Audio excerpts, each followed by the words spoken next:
सुनो, TV debate में आज सबसे ज्यादा मुद्दा किसको बनाया जाता है? आंख बंद करके तुम बोलोगे मुसलमान। सब न्यूज चैनल जितने भी दज्जाली मीडिया निजाम है, जब तक ये हमारा नाम लेते नहीं इनकी रोटी चलती नहीं।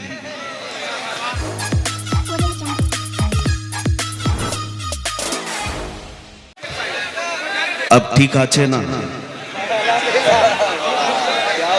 अल्हम्दुलिल्लाह अल्हम्दुलिल्लाहिल हन्नानिल मन्नान अल्लज़ी खलक़ल इंसान व अल्लमहुल बयान वस्सलातु वस्सलामु अला रसूलिही सय्यिदिल इंसी वल जान व अला आलिही व अस्हाबिही ज़विल खैरि वल इहसान अम्मा बअद फ़अऊज़ु बिल्लाहि मिनश शैतानिर रजीम बिस्मिल्लाहिर रहमानिर रहीम फ़ल्यहज़रिल्लज़ीना युख़ालिफ़ूना अन अम्रिही अन तुसीबहुम फ़ित्नह औ युसीबहुम अज़ाबुन अलीम।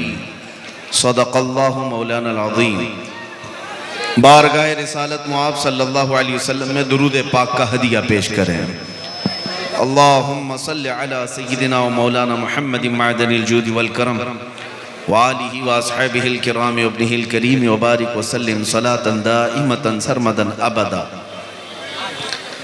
बंगाल की सरजमीन, हो सकता है रात की ठंडी तो हो, मगर मोमिनों के दिलों में कभी इश्क़ रिसालत की ठंडी नहीं आ सकती। सुभान अल्लाह। लिहाजा जितनी बुलंद आवाज से आप नारा और सुभान अल्लाह कहते हैं, इश्क का तकाजा ये है कि जब मेरे मुस्तफ़ा का जिक्र आए तो बुलंद आवाज से दुरूद पाक भी पढ़ा जाए। बुलंद आवाज से पढ़ें दुरूद पाक। अल्लाहुम्मा सल्लि अला सय्यिदिना शफ़ीअना अल्लाहुम्मा सल्लि अला सय्यिदिना मुहम्मदिन मअदनिल जूदि वल करम व आलिहि बारिक व सल्लिम सलातु व आलिहि व अस्हाबिहिल किराम व इब्निहिल करीम व बारिक व सल्लिम। मेरे अजीजों, हर मोहब्बत करने वाला अपने महबूब के जिक्र पर झूम उठता है। लिहाजा दुरूद मुबारका एक ऐसी इबादत है जिसके ज़रिए से आप नबी करीम सल्लल्लाहु अलैहि वसल्लम के बहुत करीब पहुंच जाते हैं। जब जिक्र आ जाए मेरे मुस्तफ़ा का, लबों को बंद न रखो, बेख्तियार हुजूर पर दुरूद पढ़ लिया करो। महफिलों की चाशनी, महफिलों का इत्र भी यही है, हमारी रूह की ग़िज़ा भी यही है।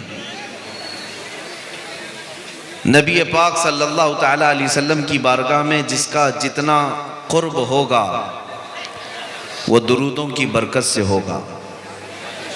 इमाम ग़ज़ाली रहमतुल्लाह तआला अलैह ने लिखा है। बहरहाल मैं अपनी गुफ्तगू को आगे बढ़ाता हूँ ये अर्ज़ करते हुए, या रसूल अल्लाह अभी वो उम्मी फ़िदा का, या रसूल अल्लाह तेरे इश्क की बदौलत मुझे ज़िंदगी मिली है, तेरे इश्क की बदौलत मुझे ज़िंदगी मिली है, मेरी बात बन गई है तेरी बात करते करते, है जो जिंदगानी बाकी ये इरादा कर लिया है, तेरे मुनकिरों से आका मैं मरूंगा लड़ते लड़ते।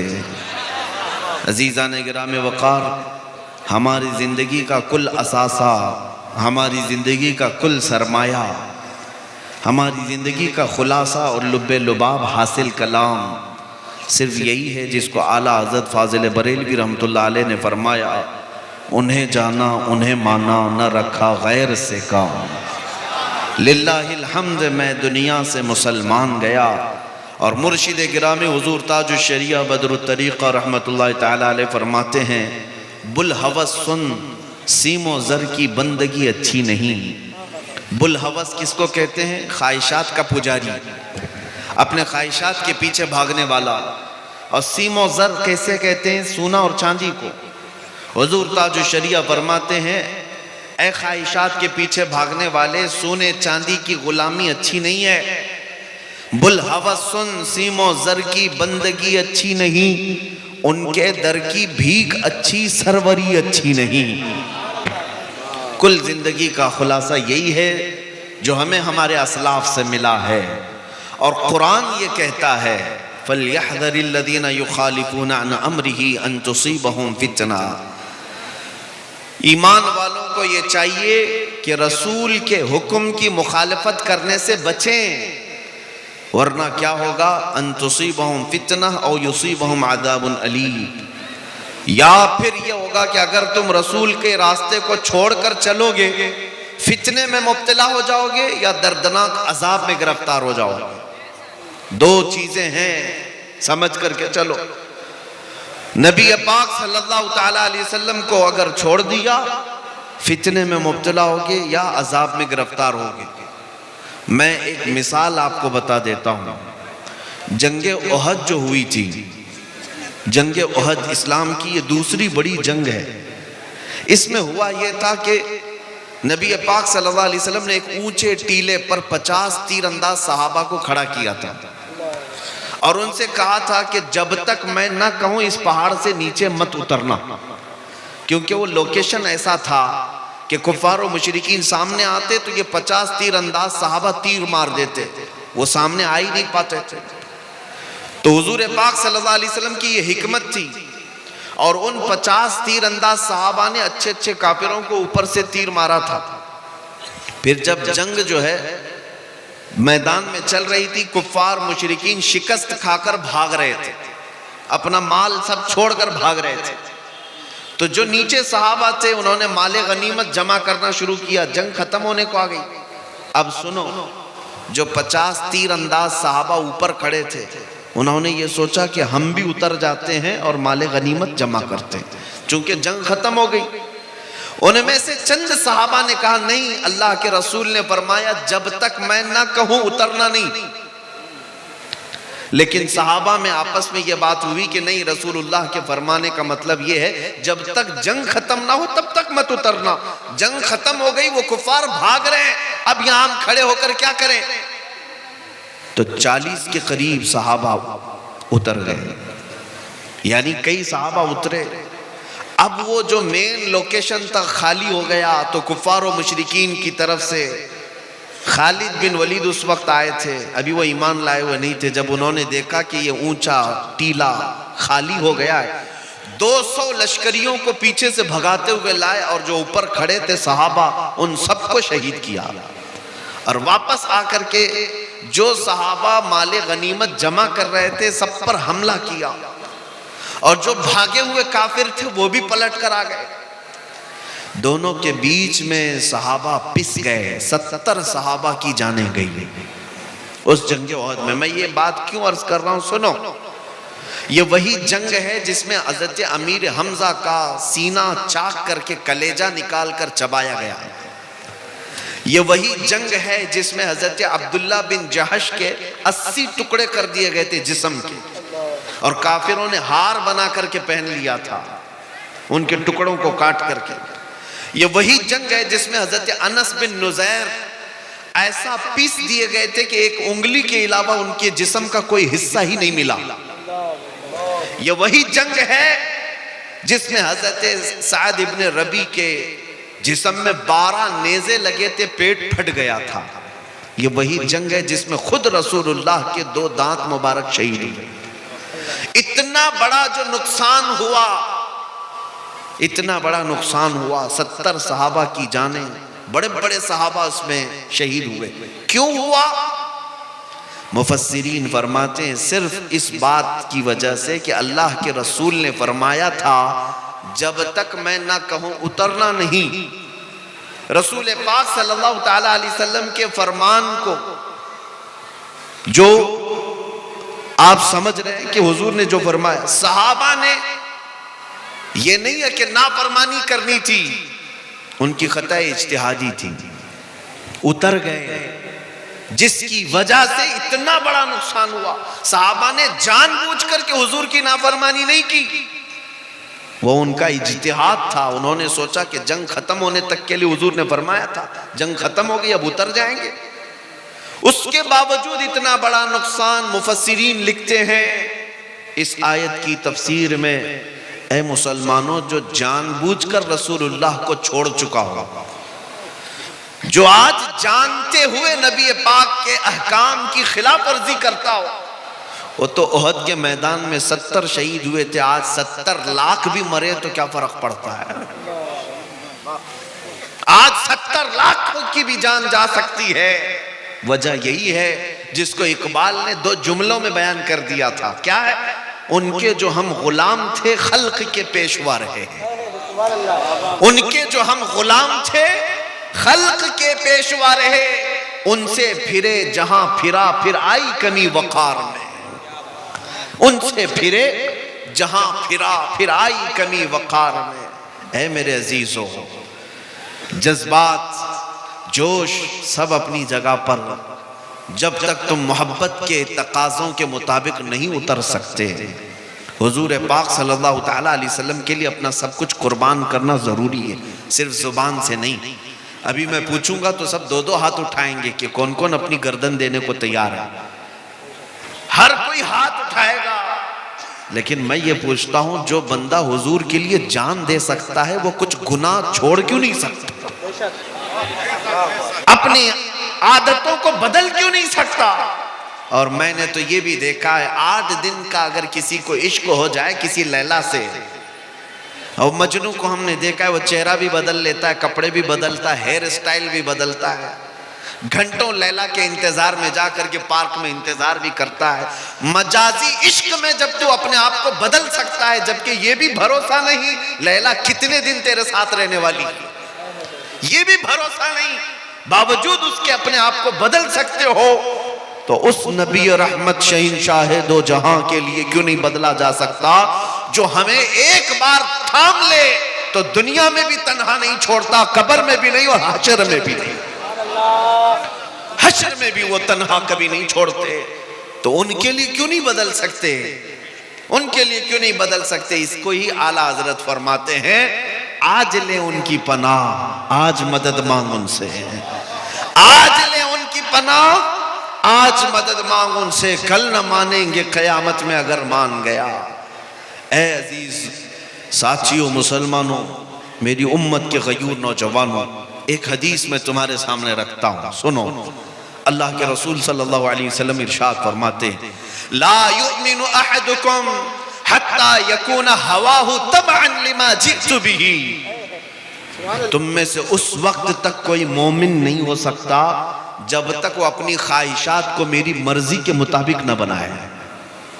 जिस चीज को मैं लेकर के आया हूं, रसूल पाक लेकर के आए, हुजूर की मर्जी के मुताबिक जब तक तुम अपनी ख्वाहिशात नहीं बनाओगे तब तक मोमिन नहीं।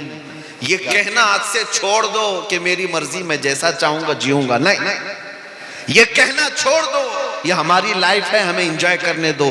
किसी की लाइफ नहीं है, तुम में से किसी की अपनी जिंदगी नहीं है, बल्कि हकीकत में है क्या हमारे पास? ताजु शरिया से सुनो, वो खुद कहते हैं, जिंदगी ये नहीं है किसी की किसी के लिए, वाह वाह वाह वाह वाह, जिंदगी ये नहीं है किसी की किसी के लिए, जिंदगी है नबी की नबी के लिए। ना समझ मरते हैं जिंदगी के लिए, जीना मरना है सब कुछ नबी के लिए। ये है असल जिंदगी, ये है असल जिंदगी। जब तक तुम अपनी ख्वाहिशात को नबी की मर्जी के मुताबिक नहीं ढाल सकते, मोमिन कामिल नहीं हो सकते। सहाबा इकराम रिदवानुल्लाह ताला अलैहिम अजमाइन की चंद मिसालें मैं तुम्हारे सामने रखता हूँ। अजीज़ान इकराम वक़ार, उन्होंने जिस्म की कुर्बानियाँ दी, माल की कुर्बानियाँ दी, औलाद की कुर्बानियाँ दी, जायदाद की कुर्बानियाँ दी, वतन की कुर्बानियाँ दी, रिश्तों की कुर्बानियाँ दी। क्या नहीं किया मेरे मुस्तफ़ा करीम सल्लल्लाहु अलैहि वसल्लम की मोहब्बत पाने के लिए, हर चीज़ को उन्होंने ठुकराया। हज़रत सुहैब रूमी एक सहाबी हैं, जवान, और मक्का मुकर्रमा में उनका हाल ये था, इतनी महंगी खुशबू लगाते थे कि जिस गली से गुजरते पूरी गली महकती थी। जब ईमान लाए रसूल पाक सल्लल्लाहु अलैहि वसल्लम पर, तो उनका हाल ये था कि वो, उनके माँ बाप सख्त किस्म के काफिर और दुश्मनी में मुलविस, अपने बेटे को टॉर्चर करना शुरू किया कि अगर तू मोहम्मद सल्लल्लाहु ताला अलैहि वसल्लम पर जो ईमान लाया है, इससे अगर बाज नहीं आएगा तो तुमको हम अपनी जायदाद से आग कर देंगे। यानी बाप कहता है मेरी जायदाद में तेरा हिस्सा नहीं होगा। बेटे ने कहा खुशी खुशी, मंजूर है, पूरी जायदाद आप रख लो, मुझे मेरे मुस्तफ़ा की मोहब्बत का। छोड़ दिया। यहां तक कि बाप ने कहा मेरे घर में भी तेरे लिए जगह नहीं, तू निकल जा। हजरत सुहैब निकलने लगे। सुनो मेरे अजीजों, कहा कि ठीक है तुम अपने घर पे रहो, मैं मदीने चलता हूँ। मक्का से मदीने हिजरत कर रहे थे तो माँ पीछे से पुकार कर कहती है, बेटा तेरे जिस्म पर जो कपड़े हैं वो भी हमारी कमाई के हैं, तेरे नहीं हैं, वो भी उतार दे। कितने कठोर दिल थे वो लोग, कितने सख्त लोग थे। हजरत सुहैब ने वो लिबास भी उतार दिया, टाट के कपड़े पहन लिए, टाट की गोनी डाल ली, कांटे लगा लिए और चलने लगे। तब भी बस नहीं किया, बाप ने कुछ गुंडों को भेजा बीच रास्ते में हजरत सुहैब को मारने के लिए। गुंडे आए, रास्ते में इतना मारते कि उनकी नाक फट गई, खून जारी हो गया। मार मार करके थक गए। फिर पूछा क्या इरादा है? वो उठते हैं और लंगड़ते हुए कहते हैं मदीने जाना है, मुस्तफ़ा करीम सल्लल्लाहु अलैहि वसल्लम के यहाँ जाना है। ख्वाहिशात तो ये कहती हैं कि अपने घर में रहे, ख्वाहिशात तो ये कहती हैं कि मैं अपने माल का मालिक रहूं, लेकिन ठुकरा देना सिर्फ मेरे मुस्तफ़ा के लिए यही ईमान है, यही ईमान है। और इतने जख्मी थे, पैदल चल करके मदीने आए। सहाबा कहते हैं जब वो मदीने आ रहे थे, शाम का वक्त था, रसूल पाक सल्लल्लाहु अलैहि वसल्लम मस्जिद नबवी से बाहर आकर खड़े हैं, जैसे किसी का इस्तकबाल करने के लिए खड़े हैं। सहाबा ने पूछा या रसूल अल्लाह कोई कबीला आ रहा है, कोई वफद आ रहा है जिसका आप इंतजार कर रहे हैं? नबी पाक सल्लल्लाहु अलैहि वसल्लम ने फरमाया नहीं, मेरा एक दीवाना, मेरा एक मुहिब मेरी मोहब्बत में जख्म खाकर आ रहा है। तो सहाबा देखते हैं हजरत सुहैब आ रहे थे, जख्मी हालत, घुटने फूटे हुए हैं, नाक फटी हुई है, पूरे जिस्म में टाट के कपड़े हैं। जब वो करीब आए, नबी पाक सल्लल्लाहु अलैहि वसल्लम ने अपनी चादर उठा करके उनके जिस्म पर डाल दी, अपने सीने से लगा लिया। इतनी ही बात थी। सुनो, हजरत सुहैब कहते हैं ऐ लोगों, दुनिया में सबसे ज्यादा मोहब्बत करने वाली कोई जात है तो वो माँ होती है, सबसे ज्यादा मोहब्बत करने वाली माँ होती है। लेकिन मैं वो बंदा हूं जिससे मेरी माँ ने भी कपड़े उतार लिए, उसके बावजूद अगर मुझे किसी ने चादर पहनाया है तो ताजदार मदीना की जात। वाह वाह वाह वाह, नारे तकबीर, नारे तकबीर, नारे रिसालत, नारे रिसालत। वाह वाह वाह, मुझसे माँ से ज्यादा मोहब्बत करने वाली जात। और फिर रसूल पाक फरमाते, हजरत सुहैब कहते हैं फिर गुंडों ने कितना मारा था, मेरे बाप ने कितना माल लिया था, मेरा घर किसने हड़पा था, मुझे कुछ फिक्र नहीं। या रसूल अल्लाह, हर सितम हर मुसीबत गवारा है, बस एक बार तुम कह दो कि तू हमारा है। उनका मसलक तो यही था, हर मुसीबत हर सितम गवारा है, या रसूल अल्लाह बस एक बार कह दो कि तू हमारा है। वो सहाबा इकराम रिज़वानुल्लाहि ताला अलैहिम अजमईन ने मशक्क़तें उठाई हैं, कुर्बानियां दी, अपनी ख्वाहिशात को तर्क किया है। आज नौजवानों से मैं पूछता हूं, सारी ख्वाहिशात का बंडल तो लेकर के अपने साथ बैठे हुए हो, और फिर अगर सिर्फ हम यहाँ बैठ करके नारे रिसालत करें और फिर हिफ्ज़ नामूस रिसालत की बात करें, ये कैसे हो सकता है? ये कैसे हो सकता है? ये शहादत गए उल्फत में है कदम रखना। लोग आसान समझते हैं मुसलमान होना, यहां कुर्बानियां हैं, यहां पर जगह जगह तुम्हारी आजमाइशें, इम्तिहानात हैं। ऐ नौजवानों, हर चीज के लिए तैयार रहो, इसलिए कि खुदाए रब्बुल आलम, खुदाए अजीज व जब्बार ने इस रोए जमीन के सबसे अच्छे दीन पर तुम्हें पैदा किया। सबसे अच्छा दीन इस्लाम, जिस पर तुम्हें अल्लाह ने पैदा किया, और इतना ही नहीं, सबसे महबूब रसूल की उम्मत में बनाया। जाहिर सी बात है, जब सबसे बड़ी दौलत तुम्हारे पास है तो उतना ही कठिन इम्तिहान भी होगा, वैसी ही आजमाइशें भी होंगी, और सबसे ज्यादा दुश्मन तुम्हारे ही होंगे, क्योंकि दौलत सबसे बड़ी तुम्हारे पास है, सबसे बड़ी दौलत तुम्हारे पास है। आप सोचते होंगे कौन हमारी दुश्मनी करता है? आज एक मसला मैं समझा देता हूं आपको, हमारे मुल्क की बात मैं खुल करके कह रहा हूं। होता होगा, इसमें न्यूज चैनल वाले भी आते होंगे। जिसको जितना मिर्च मसाला लगाना है लगाओ, मुझे उससे कुछ फर्क नहीं पड़ता। सुनो, टीवी डिबेट में आज सबसे ज्यादा मुद्दा किसको बनाया जाता है? आंख बंद करके तुम बोलोगे मुसलमान। सब न्यूज चैनल जितने भी दज्जाली मीडिया निजाम है, जब तक ये हमारा नाम लेते नहीं इनकी रोटी चलती नहीं। क्यों मियां, क्या बात है? एक तो मैंने सर्वे की रिपोर्टें देखी, मुसलमान इस मुल्क में सबसे बैकवर्ड है।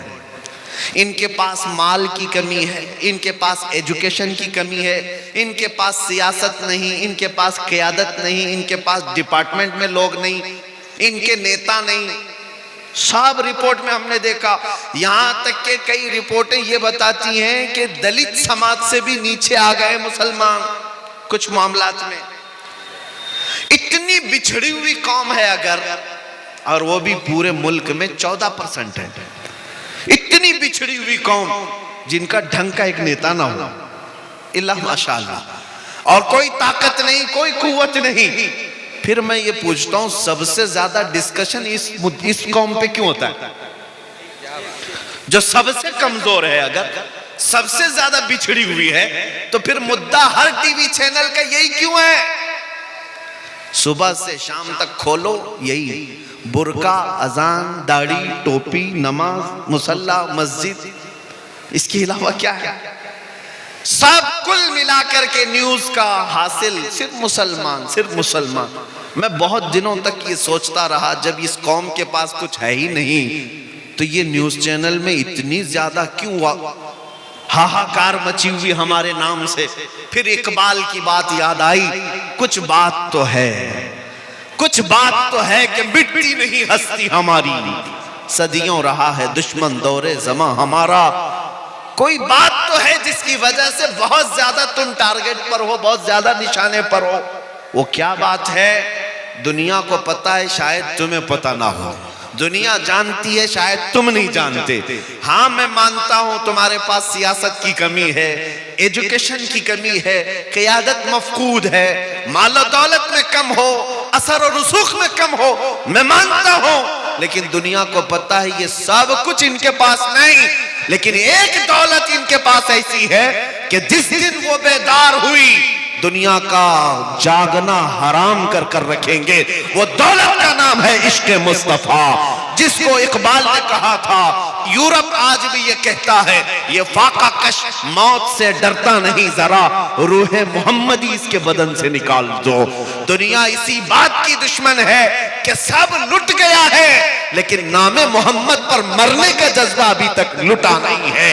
इसीलिए तो हम पुकार करके कहते हैं, रसूल पाक सल्लल्लाहु ताला अलैहि वसल्लम के नाम पर लब पर नाते पाक का नगमा कल भी था और आज भी है, अपना सब कुछ गुंबद खजरा कल भी था और आज भी है। बतला दो गुस्ताख नबी को, गैरत सुन्नी जिंदा है, उन पे मर मिटने का जज्बा कल भी था और यही वो जज्बा है, यही वो दौलत है, यही वो कीमत है जो तुम्हें आज तक स्टैंड करके रखी हुई है। अब इसी दौलत को थोड़ा सा और बढ़ाने की जरूरत है। जो चिंगारी तुम्हारे सीनों में जल रही है, ये शोला बनाने की देर है। जिस दिन ये मोहब्बत मुस्तफ़ा का चिराग शोला बनेगा, फिर तुम्हें किसी और ताकत की जरूरत नहीं। तुम्हारा चलना फिरना भी लोगों के लिए दुश्वार बन जाएगा, तुम्हारा रौब अल्लाह ताला दूसरों के ऊपर डाल देगा। इसलिए मेरे अजीजों, नबी पाक सल्लल्लाहु ताला अलैहि वसल्लम की मोहब्बत अगर सच्ची है तो अपने ख्वाहिशात को कुर्बान करो, अपने ख्वाहिशात को कुर्बान करो। तुम्हारी ख्वाहिश गुनाहों के अड्डों पर ले जाना चाहती है, लेकिन मेरे मुस्तफ़ा तुम्हें मदीने की तरफ बुला रहे हैं। और आला हजरत ने क्या फरमाया, वो तो निहायत सस्ता सौदा बेच रहे हैं जन्नत का, वो तो निहायत सस्ता सौदा बेच रहे हैं जन्नत का। हम मुफलिस क्या मोल चुकाएं, अपना हाथी खाली है। और आला हजरत ने ये सबको समझाया था, सुना जंगल रात अंधेरी छाई बदली काली है, सोने वालों जागते रहियो चोरों की रखवाली है। कौन से चोर हैं यहाँ पर? कौन से चोर हैं? वो आला हज़रत फरमाते हैं आंख से काजल साफ चुरा ले, या वो चोर बला के हैं, तेरी गठरी ताकी है और तूने नींद निकाली है। आंख से काजल चुराते हुए किसी को देखा है आपने? आला हज़रत ने इसमें मिसाल देखे कैसे। आंख से काजल चुराने वाले चोर यहां पर हैं। आंख से काजल का मतलब क्या है? एक मोमिन का काजल और सुरमा इश्क मुस्तफा है, मोहब्बत मुस्तफा है जो सबकी आंखों में लगा हुआ है। और ये इश्क मुस्तफा का सुरमा चुराने वाले चोर मौजूद हैं। और जब ये तुम्हारे आसपास फटक रहे हैं तो गहरी नींद में सोना मुनासिब नहीं है। तुम जागते रहो, जागते रहो। दुनिया की मोहब्बत में फरेफ्ता होने वालों सुनो, आला हजरत फरमाते हैं शहद दिखाए जहर पिलाए, कातिल डाइन शोहर कुश, इस मुर्दार पे क्या ललचाए, दुनिया देखी भाली है। ये दुनिया का हाल ये है कि दिखाने की चीजें शहद जैसी, और जब खाओगे तो वो जहर है। ये गुनाहों को सजा सजा कर लाती है तुम्हारे पास, और तुम उसको समझते हो फैशन है, ये मॉडर्निज्म है। और जब तुम उसको हुलूल कर जाते हो, ये जहर है जो तुम्हें दोज़ख की तरफ ले जा रहा है। आज गुनाहों के नाम बदले जा चुके हैं। बहुत सारे नौजवान शराब पीते नहीं, शराब नहीं पीते, विस्की पीते नहीं पीते, लेकिन बियर पीते। क्या है मियां? बियर क्या चीज? देखा, वो फ्रूट से बनता है। शराब क्या? शराब पकाने से बनता है, वो भी बहुत सारे फ्रूट से ही बनता है।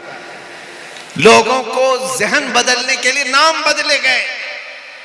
जिना का नाम क्लब रख दिया गया, मुजरे करने के लिए, भंगड़ा डालने के लिए बुरे अल्फाज इस्तेमाल किए जाते थे। पहले नचनिया कहते थे, लेकिन अब उसको डांस का नाम दिया जाए, वही फैशन है, वो फैशन है।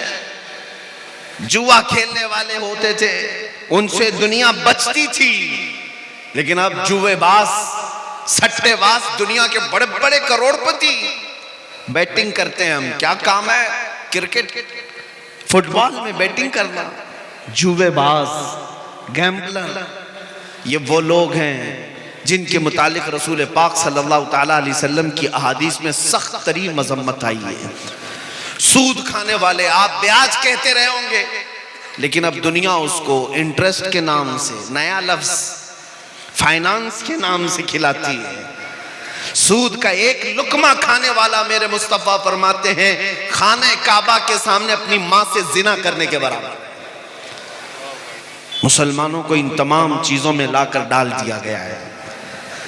गुनाहों के नाम बदले गए।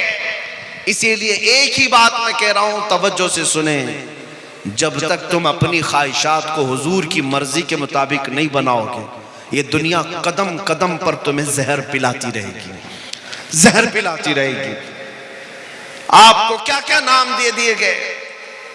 बहुत सारे नौजवान सजने संवरने के नाम पर अपना अपना तशख्खुस बिगाड़ लिया, अपनी आइडेंटिटी बदल दी।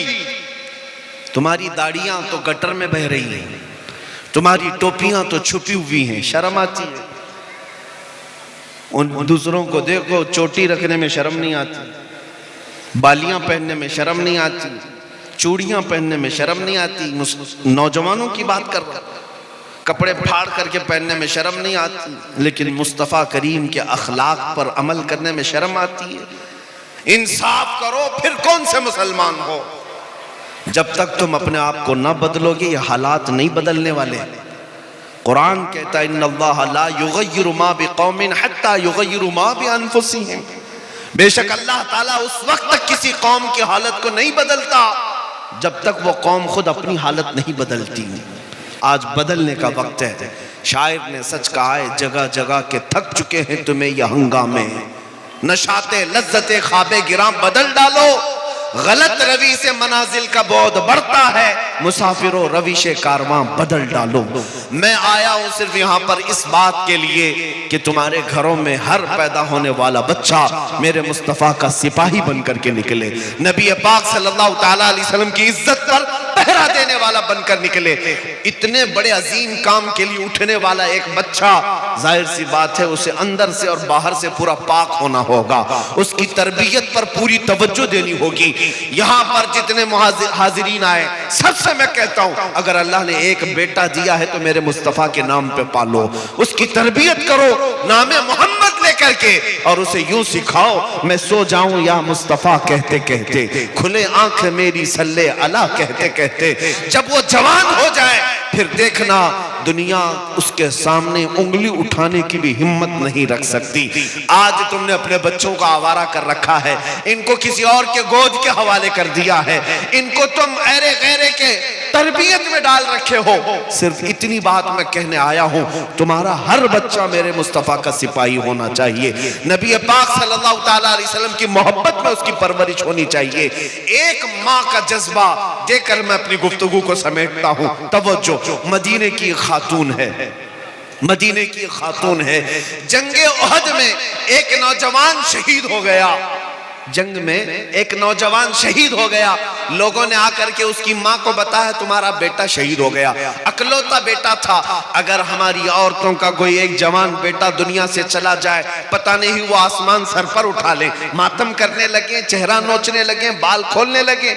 नहीं, मदीने की खातून थी, हिजाब में निकलती है, सीधे उहद के मैदान में आती है, रसूल पाक सल्लल्लाहु अलैहि वसल्लम का दीदार करती है और पूछती है या रसूल अल्लाह, क्या मुझे इजाजत है मैं अपने बेटे को देख सकूं, मेरे बेटे की लाश देखूं?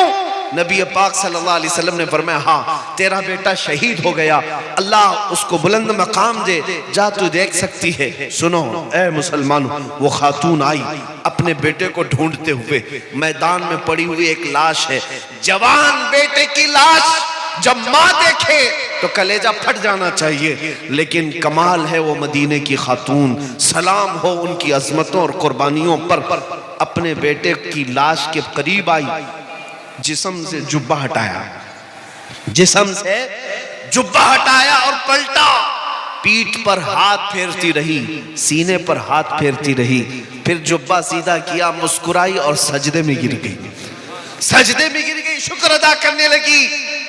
सहाबा वहां खड़े थे, उन्होंने पूछा है खातून आप ये क्या कर रही हैं?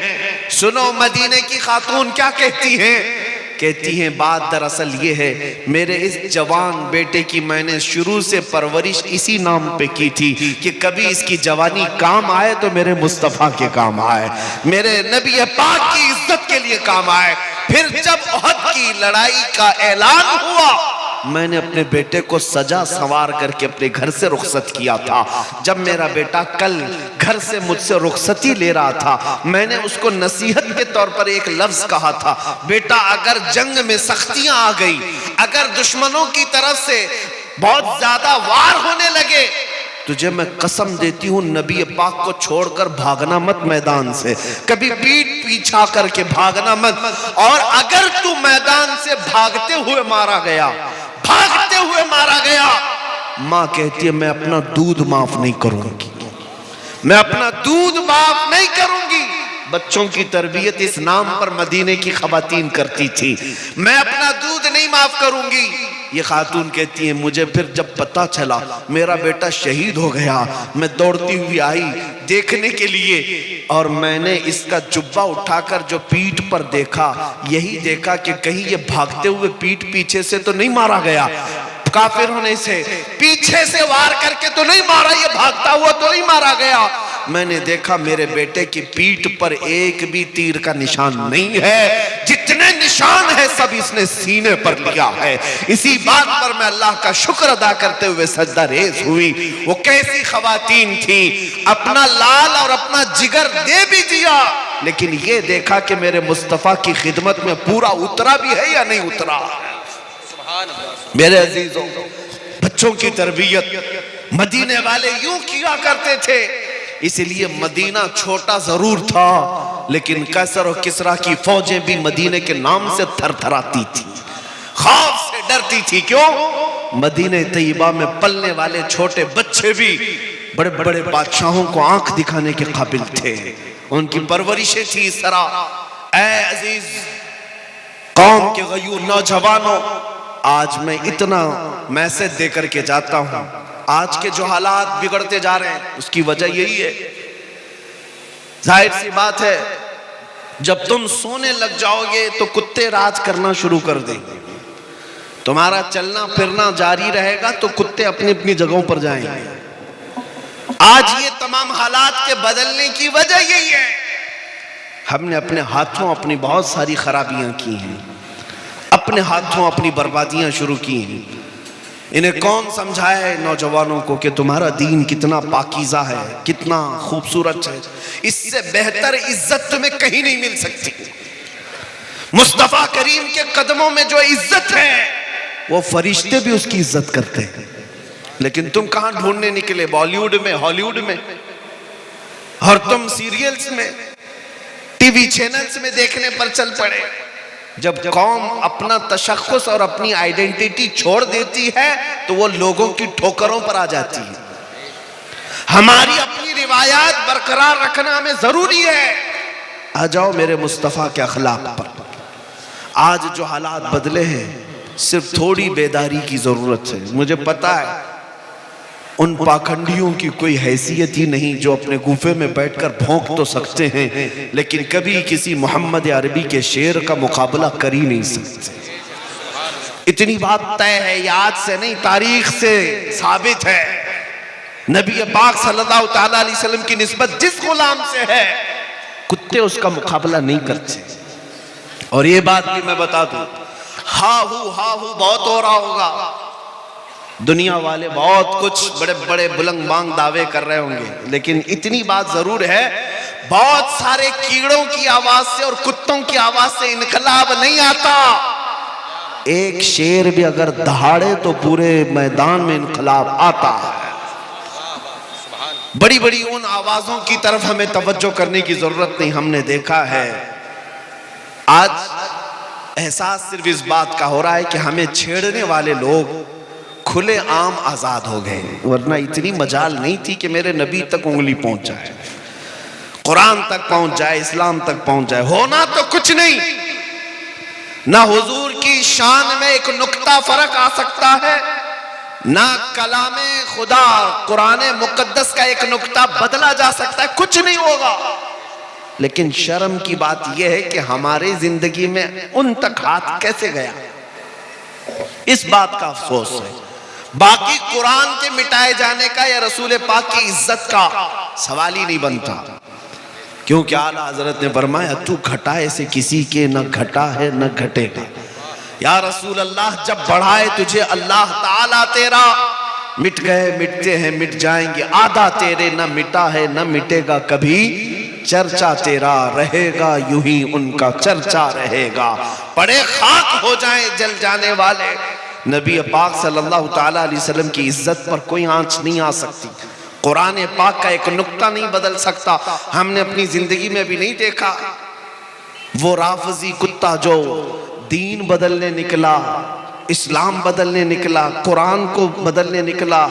हालत ऐसी हो गई कि घर का, वो क्या कहते, धोबी का कुत्ता, ना घर का ना घाट का। आज यही हालत हो गई, ना इधर का रहा ना उधर का रहा, बीच सड़क में पड़ा रहा। अब तो ऐसे ऐसे स्टेटमेंट आते हैं उसके, जान का खतरा है, मैं जान का खतरा है। ये जिल्लत तो अभी दुनिया में देखनी है, आखिरत की बाकी है।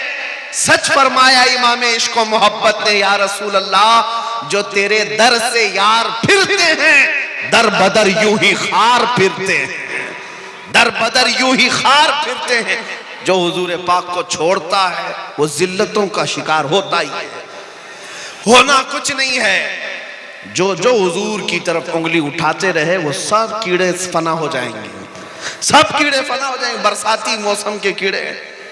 लेकिन मेरे मुस्तफ़ा करीम की शान जैसी थी वैसी ही बाकी रहनी है, बल्कि कुरान उनके मुतालिक कहता है वलल आखिरतु खैरुल लक मिनल ऊला। ऐ रसूल, हर आने वाली घड़ी आपकी पिछली घड़ी से बेहतर है। आपकी शान बुलंद होती ही जाएगी सुबह क़यामत तक। अरे मियाँ, ये तो कुरान की बात है ही है। जॉर्ज बर्नार्ड शॉ, अंग्रेज तारीखदान, एक मौर्रिख या अंग्रेज एक दानिश्वर है, वो कहता है, हमारी जमात का नहीं, वो कहता है मैंने दुनिया में बहुत सारे इनकलाब देखे, रेवोल्यूशन और इनकलाब लाने वाली शख्सियतें जब तक जिंदा थी उनका इनकलाब भी जिंदा था, लोग भी ज्यादा थे, लेकिन जब वो शख्सियतें मर गई तो इनकलाब भी ठंडा पड़ गया, वो रेवोल्यूशन भी गया। जैसे लेनिन का इनकलाब, मार्क्सिज्म का इनकलाब, सोशलिज्म का इनकलाब, डेमोक्रेटिक का इनकलाब, बहुत सारे इनकलाब आए। जॉर्ज बर्नार्ड शॉ कहता है लेकिन एक इनकलाब मदीने से आया था, मुहम्मदुर रसूलुल्लाह का, वो गए 14 सदियां हो गई लेकिन उस इनकलाब में एक आंच बराबर, एक उंगली बराबर भी कमी नहीं आई, बल्कि हर जमाने में उनके इनकलाब का असर बढ़ता ही जाता, बढ़ता ही जाता। ये कौन कह रहा है? दूसरे खीमे के लोग भी इस बात को मानते हैं कि मेरे मुस्तफ़ा करीम के दीन पर आज भी कोई फर्क नहीं आया। इस्लाम की फितरत में कुदरत ने वो लचक दी है, जितना ही दबाओगे उतना ही वो उभरेगा। ऐ मुसलमानों, मेरा ये मैसेज सुन करके जाओ, हमारे तमाम मसाइल का हल यही है कि मोहम्मद से वफा तूने तो हम तेरे हैं, ये जहां चीज है क्या लौह कलम तेरे हैं। अब आओ हम ये अज़्म करके आज उठते हैं, जिंदगियां गुजारी अय्याशियों में, गुनाहों के अड्डों पर, बर्बादियां तो हमने अपने आंखों से देखी है। लोग आज हमें ठोकरों पर रख रहे हैं, कभी मस्जिदों की तरफ निशाने, कभी हमारे गुंबदों की तरफ, कभी खानकाहों की तरफ, कभी हमारी बच्चियों के हिजाब की तरफ, कभी कुरान, कभी रसूल, कभी खुदा की शान की तरफ। लेकिन आज हर मुसलमान नौजवान को बदलना होगा और ये अहद करना होगा, अब मैं जीऊंगा तो मेरे मुस्तफ़ा के अखलाक पर जीऊंगा, उनकी सुन्नतों पर जीऊंगा। आओ नबी पाक की तरफ मुखातब होकर के यूं अर्ज करो, या रसूल अल्लाह, दहन में जुबान तुम्हारे लिए, बदन में है जान तुम्हारे लिए, हम आए यहाँ तुम्हारे लिए, उठे भी वहां तुम्हारे लिए। वाखिर दावाना अनिल हम्दुलिल्लाहि रब्बिल आलमीन।